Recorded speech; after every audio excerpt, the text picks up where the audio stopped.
오늘은 지난주에 이어서 계속 하나님께서 우리에게 주신 나라에 대해서 말씀을 전해 드리려고 합니다.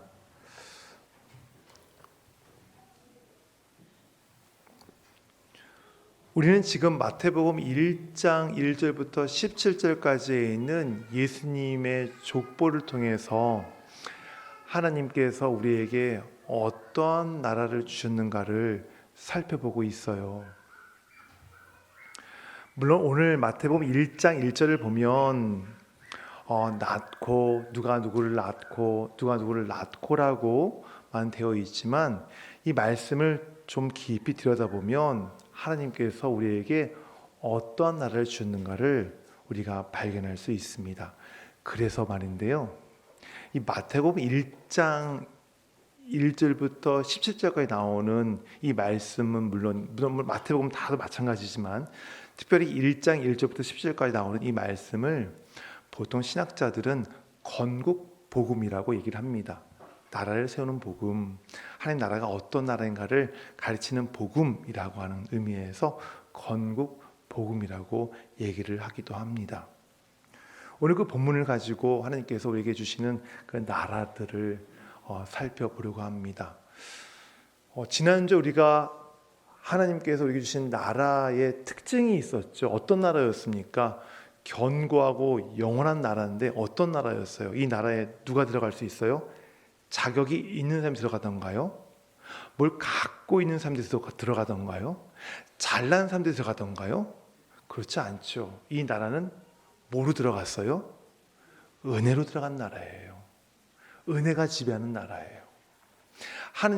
하나님께서 예수 그리스도를 통해서 세우신 그 나라는 세상의 권세가 지배하는 나라가 아니라, 힘이 지배하는 나라가 아니라, 돈이 지배하는 나라가 아니라, 잘남이 지배하는 나라가 아니라 예수 그리스도의 은혜가 지배하는 나라, 바로 그 나라가 하나님께서 우리에게 주시고 하는 나라이고요, 이 나라를 세우시기 위해서 주님께서 이 땅에 오신 거예요. 오늘은 두 번째, 세 번째 그 주신 나라에 대해서 살펴보려고 합니다.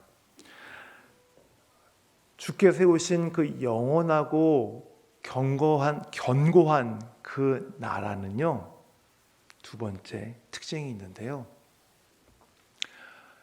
예수님을 통해서 누구나 들어갈 수 있는 나라예요. 누구를 통해서요? 예수님을 통해서 누가요? 누구나가 들어갈 수 있는 나라예요.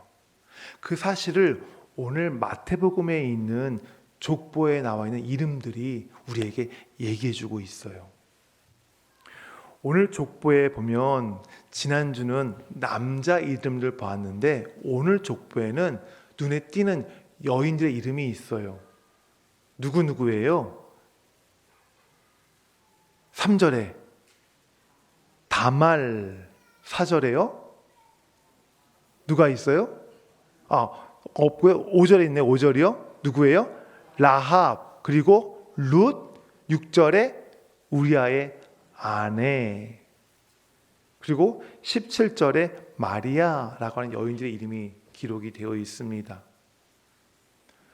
여러 번 설교를 들으셔서 아시겠지만 유대인들의 족보에는 남자 이름, 특별히 상속받는 장자 이름이 기록되는 것이 원칙인데요, 예수님의 이 족보에는 장자 이름이 아닌 차남, 막내 이름뿐만 아니라 우리가 지금 방금 보았던 것처럼 여인들의 이름도 기록이 되어 있어요. 그렇다면 이 여인들, 다말, 룻, 또 누굽니까? 라합, 이런 여인들이 그 당시에 뭔가 좀 그럴듯한 일을 한, 뭔가 좀 좋은 가문 출신이거나 그런 여인들입니까? 그렇지 않아요. 다말은 어떤 여인이에요? 자기 시아버지와 계획적으로 동침하려고 계획을 세우고 동침했던, 그 당시에 윤리적으로 이 시아버지 만큼 윤리적으로 도덕적으로 이 지탄 받아야 마땅한 그런 여인이 다말 아닙니까?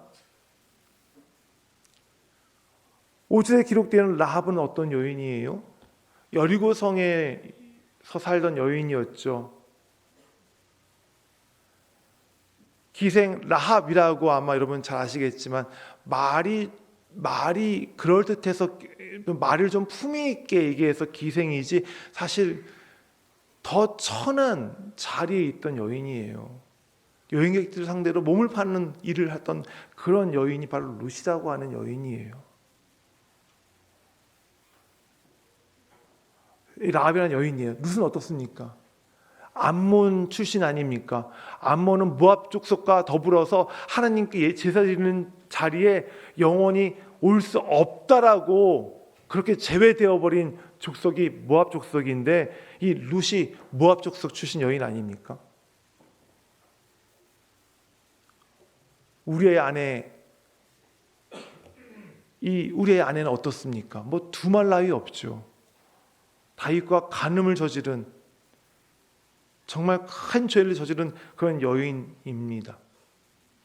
그런데 오늘 예수님의 그 족보에 이들 여인들의 이름이 올라와 있어요. 우리는 이들의 여인들이 어떤 행적을 갖고 있는지 우리는 다 알고 있어요. 하지만 그들의 이름이 지금 예수님의 족보에 지금 뚜렷하게 지금 올라와 있습니다. 이것이 무엇을 우리에게 말해주는 거라고요? 하나님의 나라는 누구나 들어갈 수 있는데 누구를 통해서요? 그렇죠. 예수 그리스도를 통해서 누구나 들어갈 수 있는 나라라는 것을 마태가 지금 이 여인들의 이름을 통해서 우리에게 보여주고 있는 거, 말하고 있는 거예요. 여러분 어때요? 여러분들은 누굴 통해서 하나님 나라의 백성이 되었나요? 이 나라에 들어올 수 있었나요? 그렇죠. 이제 이 가운데에 내 스스로 나의 공로로 나의 신앙의 연륜을 가지고 나의 의를 가지고 주의 나라의 백성이 되었다라고 자부할 수 있는 분 계세요? 아무도 없어요. 우리는 누구나 할 것 없이 모두가 다 예수 그리스도로 말미암아 그의 나라의 백성이 된 사람들이에요. 우리 자신을 보세요. 우리 자신 안에서 그 나라 백성이 될 만한 공로가 있습니까? 의가 있습니까? 선함이 있습니까? 아무것도 없습니다. 우리가 그 나라의 백성이 될 수 있었던 것은 오직 예수 그리스도의 도우심밖에는 우리가 더 이상은 말할 것이 없어요. 그거밖에는 없어요. 그 이유밖에는 없어요.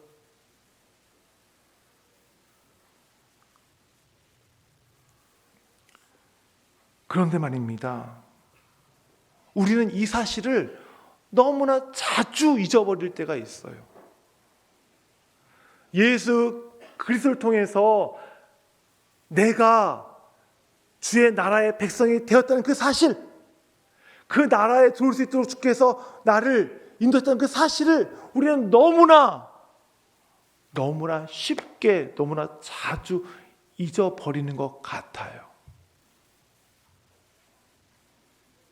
잃어버리고서요, 나는 원래부터 그 나라 백성이 되었던 것처럼 그렇게 생각하고 그렇게 말하고 그렇게 상대방을 대할 때가 자주 있어요.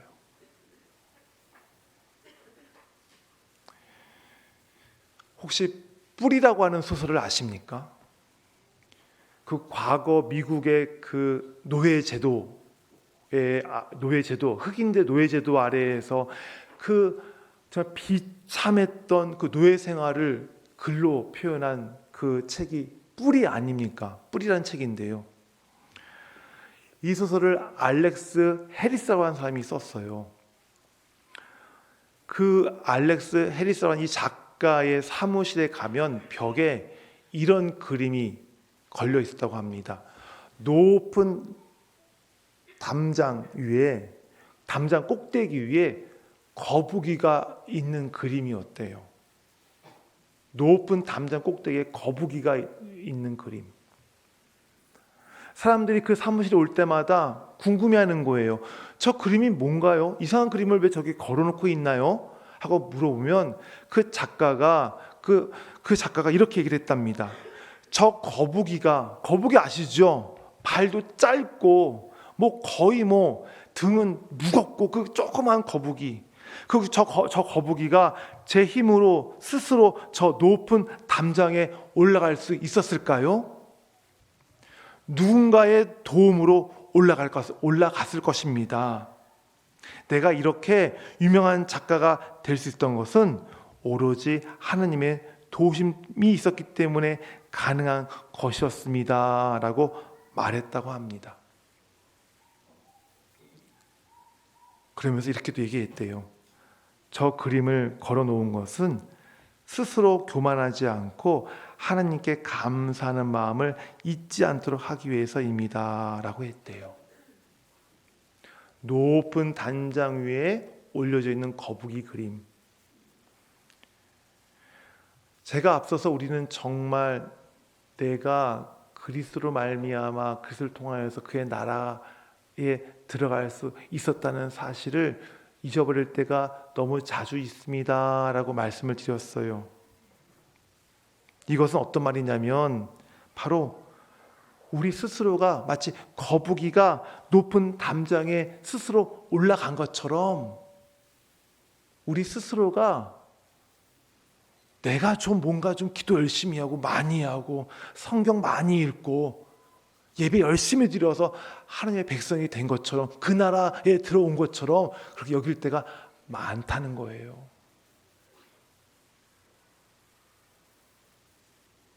우리도 거북이에요. 누가 담장 위에 올려놓지 않으면 그 담장 위에 결코 올라갈 수 없는 거북이에요. 하나님이 우리를 그의 나라 백성으로 들여보내지 않으시면 우리는 그 나라에 결코 들어갈 수 없는 죄인이란 말이에요. 근데 우리는 이 사실을 너무나 자주 잊어버려요.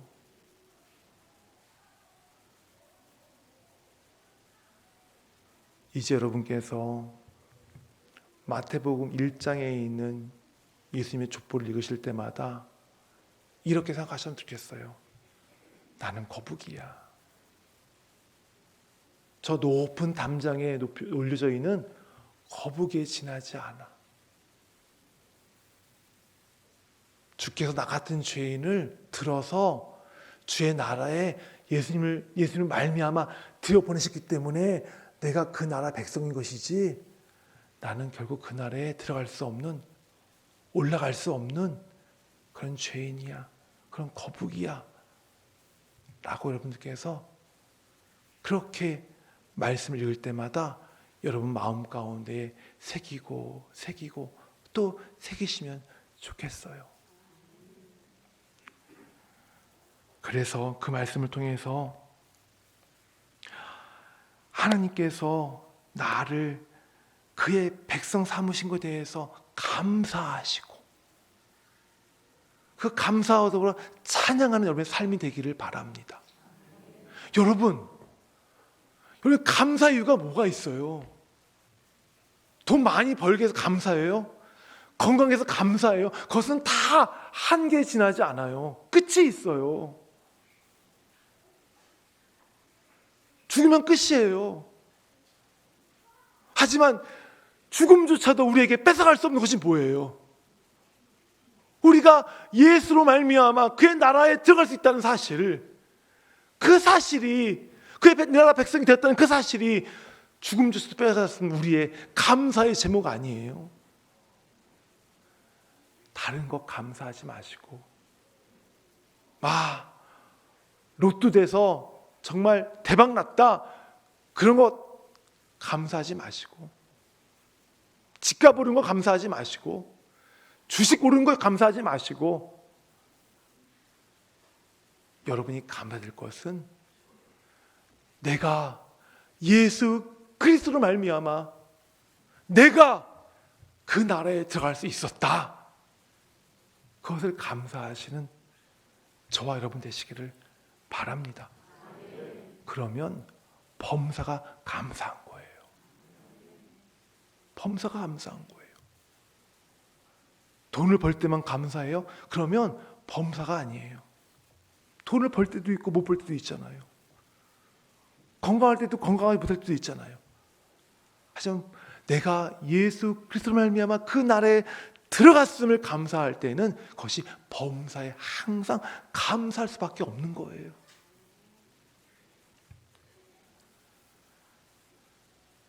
또한 예수 그리스도를 통해서 그 나라에 내가 들어갈 수 있음을 감사하는 성도들은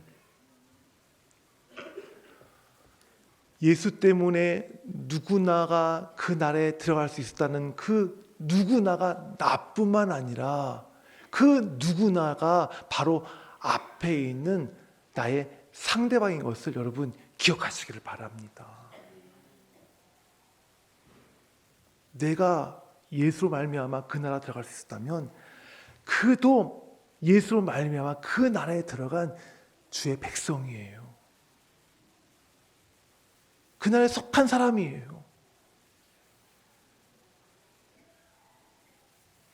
이 말은 무슨 말이에요? 나도 자격이 없는 사람이고 그도 자격이 없는 사람이고 나도 수준 미달이고 그도 수준 미달인 똑같은 죄인이라는 거예요. 그도 나도 죄인이가 뭐예요? 우리는 저도 죄인이고 여러분도 죄인이에요. 우리는 뭐예요? 공범이에요. 공범이요, 공범. 이 공범을 예수 그리스도로 말미암아 그 나라 백성이 되게 하셨어요. 그렇다면 어떻게 해야 돼요? 교회 안에서 목에 힘줄 세워가면서 서로 누가 잘났다, 누가 못났다 그렇게 얘기해야 될까요? 따져야 할까요? 우리는 잘난 물이 너희는 못난 물이 그렇게 막 편가르기를 해야 할까요? 나는 장로파야, 나는 권사파야, 나는 집사파야, 나는 헌신파야. 그렇게 서로 끼리끼리 나눠야 할까요?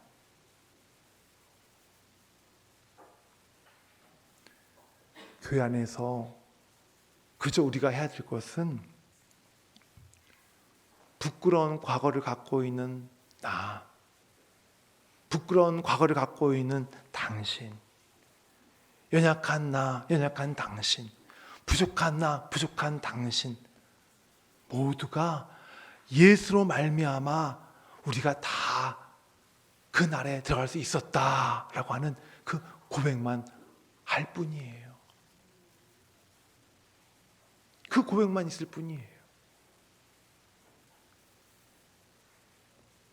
그리고 그 고백을 혼자만 간직하는 것이 아니라 예전에 나처럼 예수 그리스도를 만나지 못한 사람들에게 예수님을 전함으로써 그들도 예수님을 통해서 그 나라에 들어갈 수 있도록 애써야 하는 것이에요.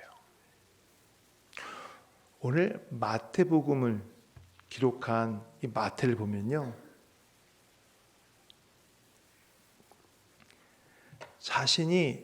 자신만 예수님의 제자로 부름받은 것에 만족하지 못했어요. 세관에서 일하다가 예수님께서 불렀을 때에 마태가 어떻게 한 줄 아세요? 예수님을 위해서 큰 잔치를 벌여요. 자기 집에 모셔가서. 그 잔치할 때 돈이 얼마나 많이 들겠어요? 얼마나 많은 시간이 들겠어요? 그런데 그 시간과 돈을 자기가 내는 것을 다 개의치 않고 예수님을 위해서 큰 잔치를 베푸는데요. 그 잔치에 누구를 초청한 줄 아세요? 자기 동료들을 초청해요. 세리와 죄인들을 초청해요. 왜일까요? 왜 그랬을까요? 왜 예수님이 식사하는 자리에 자기 동료들을 초청했을까요? 죄인들을 초청했을까요?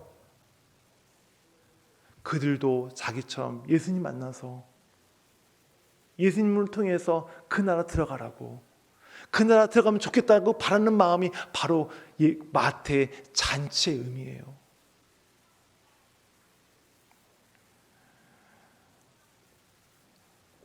이렇게 마태는 족보에서 예수님이 세우신 나라는 예수 그리스도를 통해서 누구나 들어갈 수 있는 나라는 것을 말하고 있을 뿐만 아니라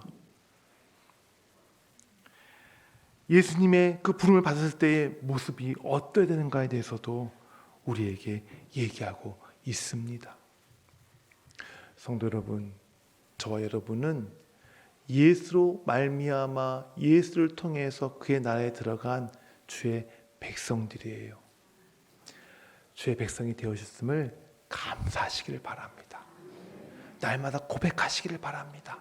고백과 더불어서 그 고백을 삶으로 증거하시기를 바랍니다.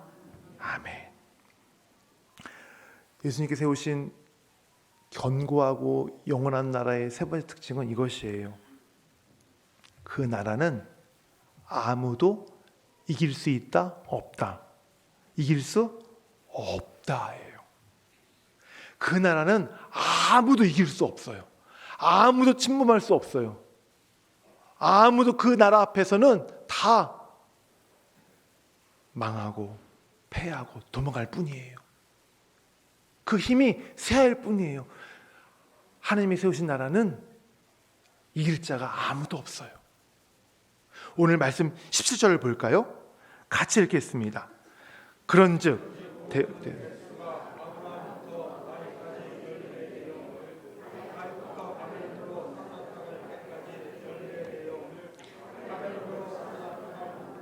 그리스도까지 14대더라. 아멘.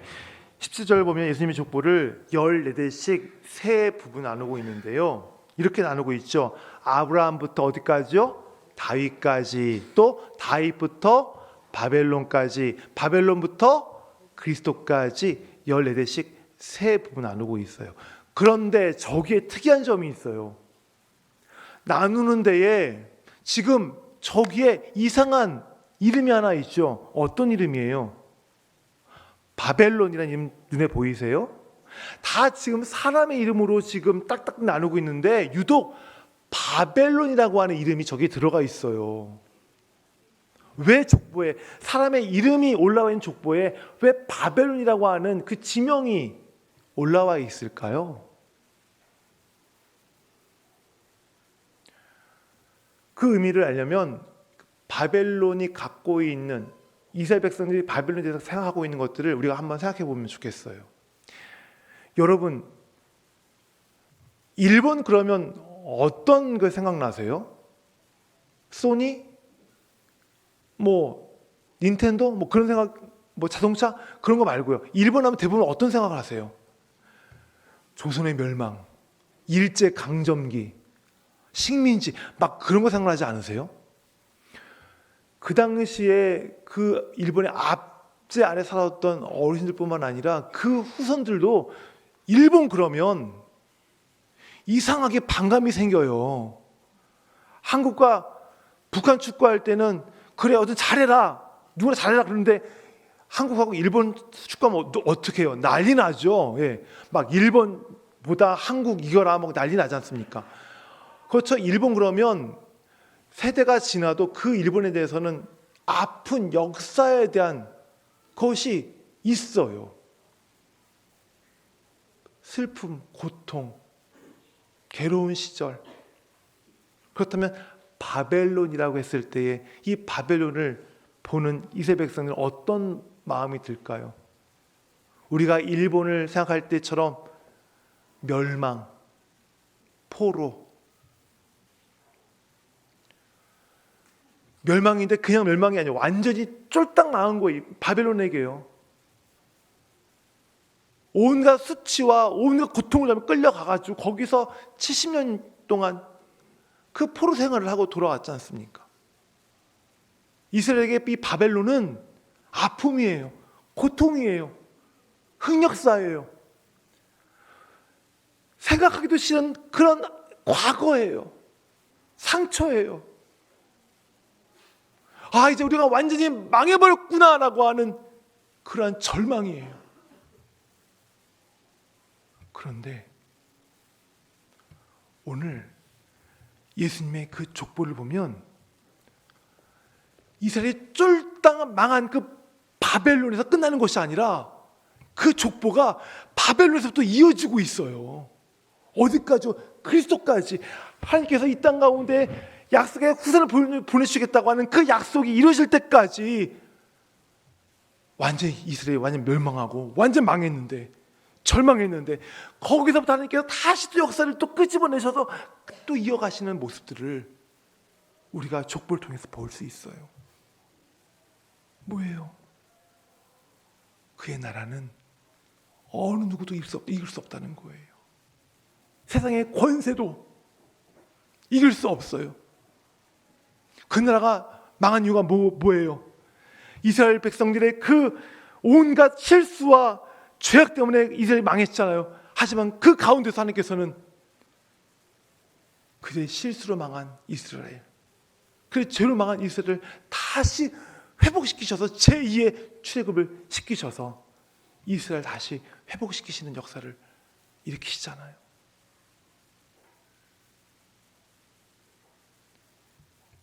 이 땅에 세우신 하나님의 나라는